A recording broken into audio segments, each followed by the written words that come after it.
ప్రస్తుతం మనతో పాటు ఒక కామన్ మ్యాన్ ఉన్నారు. చెప్పండి అన్న, ఎందుకు పని కట్టుకొని ఉద్యోగం సైతం పక్కన పెట్టి విదేశం నుంచి ఇప్పుడు స్వదేశానికి వచ్చి ఖచ్చితంగా ఈ ఎన్నికల్లో కీలకంగా పనిచేయాలి, ఒక మార్పు తీసుకురావాలని ఎందుకు అంత బలంగా ఎందుకు తీసుకున్నారు అంటే ఏం చెప్తారు? ముందుగా మీ యొక్క జనచైతన్యం ఛానల్కి నా హృదయపూర్వక శుభాకాంక్షలు. మీ యొక్క యూట్యూబ్ నేను చూస్తూ ఉంటాను రెగ్యులర్గా, సబ్స్క్రైబర్ నేను మీకు చూస్తూ ఉంటాను. నేను గమనించింది ఏంటంటే మీలో ఆ చైతన్యం తీసుకురావాలి కామన్ మ్యాన్లో అనేటువంటి దానికి నేను బాగా ఇది చెందాను. అయితే మీరు అడిగిన ప్రశ్నకి నా సమాధానం ఏంటంటే యాజ్ ఎడ్యుకేటర్గా ప్రతి ఒక్క పౌరుడి బాధ్యత ఏంటంటే నీతివంతమైన స్వచ్ఛత కలిగిన పరిపాలన ప్రజలకి ఇంకా అందటం లేదు. మాటల్లోనే ఇంతవరకు 75 సంవత్సరాల భారతదేశ స్వతంత్రం వచ్చి 75 సంవత్సరాలు మనం జరుపుకున్నాం.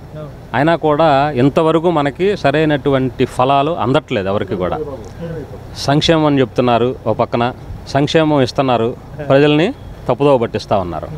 At that same time taxes ఒక పక్కన చూస్తే ట్యాక్సెస్ పెరిగిపోయి ఉన్నాయి. నిజంగా మనకు అభివృద్ధి చెందింది అని అంటే అభివృద్ధి చెందలేదు ఈ రాష్ట్రం ఏర్పడి 10 సంవత్సరాలు అవుతా ఉంది. గత ప్రభుత్వం కూడా ఇదే కాలయాపన చేసింది. ఈ ప్రభుత్వం 3 రాజధానులు అన్నారు. నేను వ్యక్తుల పేర్లు చెప్పట్లేదు, వ్యవస్థ గురించి చెప్తున్నాను. నేను వ్యవస్థలో ఉన్నటువంటి లోపాలు చెప్తున్నాను. సంక్షేమంతో పాటు అభివృద్ధి కూడా జరగాలి సైమల్టేనియస్లీ. ఇక్కడ ఉద్యోగాలు లేక, ఉద్యోగాల కల్పన దొరక్క మేము ఇతర దేశాలకు వెళ్ళాం బతుకు తెరుగు కోసం. అక్కడ చిన్న ఉద్యోగాలు చేసుకుంటా నా యొక్క కేపబిలిటీని, నా యొక్క కెపాసిటీని పెంచుకుంటా, నాకు స్కిల్స్ని పెంచుకుంటా నేను నిదానంగా డెవలప్ అవుతాయి. వాళ్ళకి అడ్మిన్ పొజిషన్లో ఉన్నాను. నేను నా ఉద్యోగాన్ని సైతం ఒక 3 నెలల పాటు నేను పక్కన పెట్టి రావడానికి కారణం ఏంటంటే ఒక బాధ్యత గల పౌరుడిగా నా వంతు ఈ సమాజానికి ఖచ్చితంగా రేపు జరగబోయే ఎలక్షన్స్లో పాలు పంచుకోవాలి. ఎట్టి పరిస్థితుల్లో ఓటర్గా మనం ఓటు వేసి నాయకుడిని ప్రశ్నించాలి. మనం ఓటు వేయకుండా నాయకుడిని ప్రశ్నించడానికి మనకు హక్కు లేదు. కాబట్టి నా ప్రథమ హక్కు ఏంటంటే ఓటు వినియోగించుకోవాలి, ఆ తద్వారా నాయకుడిని ప్రశ్నించాలి. దానికోసం నేను అంత దూరం నుంచి ఇక్కడికి వచ్చాను. 2004కి ముందు ఏదైతే సంఘటనలు జరిగినాయో, రాజశేఖర రెడ్డి గారి మరణానంతరం వైఎస్ జగన్మోహన్ రెడ్డి గారు ఓదార్పు యాత్ర చేపట్టడం, ఆ తర్వాత ఆయన జైలుకి వెళ్ళడం, ఆ తర్వాత పార్టీ బాధ్యతలన్నీ కూడా వైఎస్ షర్మిల తీసుకోవడం, ఆమెతో కలిసి మీరు కూడా ఒక వైఎస్ఆర్ అభిమానిగా ఆమెతో కలిసి కూడా రాష్ట్ర పర్యటన చేయడం, ఈ పరిణామాలన్నీ చాలా దగ్గర నుండి చూశారు. 2019లో దగ్గరుండి మీరు పార్టీని అధికారంలోకి తీసుకొచ్చిన ప్రయత్నం చేశారు. ఒక కరుడు కట్టిన వైఎస్ఆర్ అభిమానిగా ఎందుకు ఇప్పుడు అంత బద్ద వ్యతిరేక అయ్యారంటే ఏం చెప్తారు? వైఎస్ రాజశేఖర రెడ్డి గారికి, జగన్మోహన్ రెడ్డి గారికి చాలా వ్యత్యాసం ఉంది. రాజశేఖర రెడ్డి గారు ప్రజల మనిషి, నిజంగా ప్రజల మనిషి. ఎందుకంటే పేద ప్రజల కోసం ఎన్నో పథకాలు తీసుకొచ్చారు. ఆరోగ్యశ్రీ ఇంప్లిమెంటేషన్ చేసింది ఆయనే. ఎంతోమందికి, కొన్ని వేల మందికి హార్ట్ ఆపరేషన్స్ చేశారు. నిజంగా ఆ రోజున సంక్షేమం అంటే ఆయన చేసి చూపించారు. తర్వాత హరిత విప్లవాన్ని తీసుకొచ్చారు. ప్రాజెక్ట్స్ కానీ, జలయజ్ఞం అనేటువంటి ఒక పెద్ద బహుత్తరమైనటువంటి కార్యక్రమాన్ని తీసుకొని కొన్ని వేల ఎకరాలకు నీరందించినటువంటి మహోన్నత వ్యక్తి ఆయన. ఆ వ్యక్తిని చూసి ఇన్స్పైర్ అయ్యాము మేము. అందుకనే దానికి 2014లో అప్పుడు మేము వైసీపీలో ఉన్నాం, తిరిగాం. కానీ ఇప్పుడు ఈ మధ్యన జరుగుతున్నటువంటి సంఘటనలు ప్రతి ఒక్కటి కూడా ఒక్కొక్కటి పరిశీలిస్తూ ఉంటుంటే అన్నీ సరైనటువంటి నిర్ణయాలు ఏది జరగట్లేదు. ప్రజలకి నిజంగా చేరువవలసినటువంటి పరిస్థితులు లేవు. ఓ పక్కన అమ్మఒడి పథకం అంటున్నారు, ఇంకో పక్కన కరెంటు ఛార్జీలు పెంచారు. ఇప్పుడు నా వరకు నాకే ప్రతి ఇయర్ నేను ఆల్మోస్ట్ అంతకుముందు 7,000-8,000 కట్టే కరెంట్ ఛార్జెస్ ఇవాళ నేను ఒక 28,000 నుంచి 30,000 కడుతున్నాను. కరెంటు బిల్లే, ఓన్లీ కరెంటు బిల్ మాట్లాడదాం.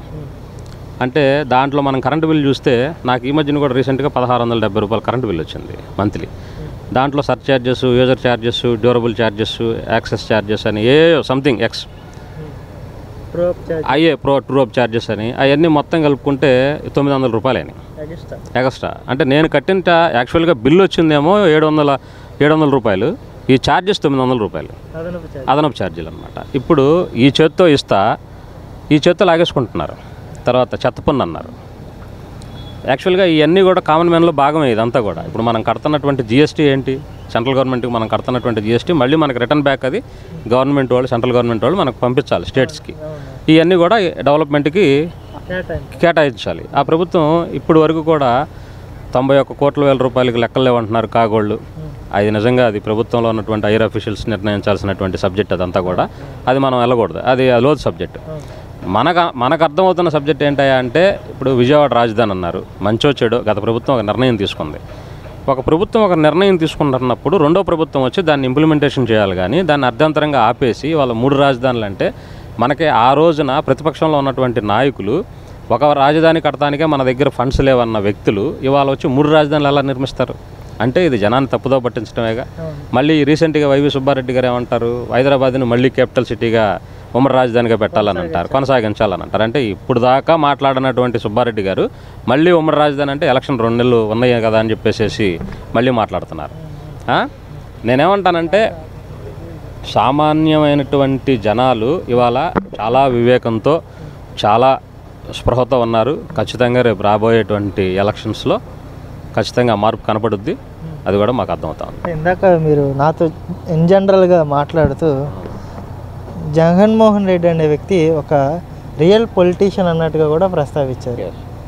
ఎందుకు ఆయనకి అంత సరైన నాయకుడు, సరైన రాజకీయ నాయకుడు అని మీరు ఎందుకు ఆ బిరుదు ఇచ్చారంటే ఏం చెప్తారు? అంటే నేనేమంటానంటే, ఇప్పుడు జగన్మోహన్ రెడ్డి గారు యాక్చువల్గా is a politician come business man. జనాన్ని పల్స్ అర్థం చేసుకోవడంలో వైనాట్ 175 అంటారు ఆయన.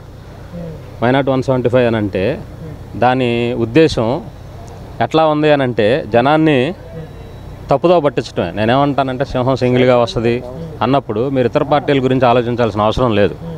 మీ మీ మీ మీ వే ఆఫ్ థింకింగ్ మీకు ఉంది, మీ వే ఆఫ్ థింకింగ్లో మీరు వెళ్ళండి. ఇతర పార్టీల గురించి మీకు ఎందుకు ప్రస్తావన?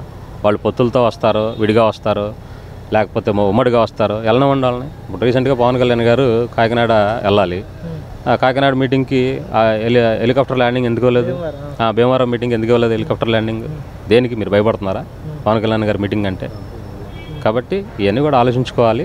నేను యాక్చువల్గా అంతకుముందు వేరే ఆలోచనతో ఉండేవాడిని, ఆ ఆలోచనలన్నీ తప్పని నాకు అర్థమయ్యి నేను ఇవాళ బయటకు రావడం జరిగింది. పవన్ కళ్యాణ్ గారికి అంటే జగన్మోహన్ రెడ్డి గారికి ఏమో ఒక రాజకీయ నాయకుడు అనే బిరుదు ఇచ్చారు. మరి పవన్ కళ్యాణ్కి మీ పాయింట్ ఆఫ్ వ్యూలో ఎలాంటి నామకరణం చేస్తారు? ఈజ్ ఎ బాన్ పొలిటీషియన్ అండి పవన్ కళ్యాణ్ గారు. బాన్ పొలిటీషియన్ ఎందుకంటానంటే 30 years నుంచి ఆయనకు ఒక స్పృహ ఉంది, రాజకీయ విశ్లేషణ ఉంది. టైంపాస్ పాలిటిక్స్ చేస్తారనే ప్రతి ఒక్కరికి నేను ఒకటే సమాధానం చెప్తాను, is not a timepass politician, is a full time politician. మీరు అది చూస్తారు రాబోయే రోజుల్లో. ఖచ్చితంగా ఆయనకు ఒక విజన్ ఉంది, ఆయనకు ఒక రాష్ట్రం పట్ల ఒక అంకిత భావన ఉంది.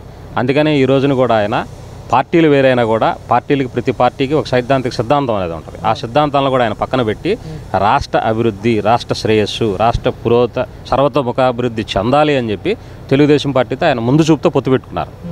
ఎందువల్లనంటే ఇప్పుడు ఇవాళ ఉన్నటువంటి సైంటిఫిక్ రోబోటిక్ వరల్డ్లో ఎలక్షనీరింగ్ అనేది ఒక పెద్ద ఫజిల్. అది ఒక ఓటు గెలుపోవటం నిర్ణయించడానికి కావాల్సింది ఏంటి? ఒక ఓటు. గెలవటమైనా ఒకటే, ఓడిపోవటమైనా ఒకటే. కాబట్టి ప్రతి ఓటు కీలకమైన ఆయన నమ్మాడు. కాబట్టి ఇవాళ తెలుగుదేశం పార్టీతో పొత్తులో వెళ్తున్నారు. దాన్ని అందరూ కూడా స్వాగతించాలి. ఖచ్చితంగా రాబోయే రోజుల్లో అందరం దాన్ని వెల్కమ్ చేసి ఈ పొత్తును జయప్రదం చేసి రాబోయే రోజుల్లో ముందుకెళ్లాలని నా ఉద్దేశం.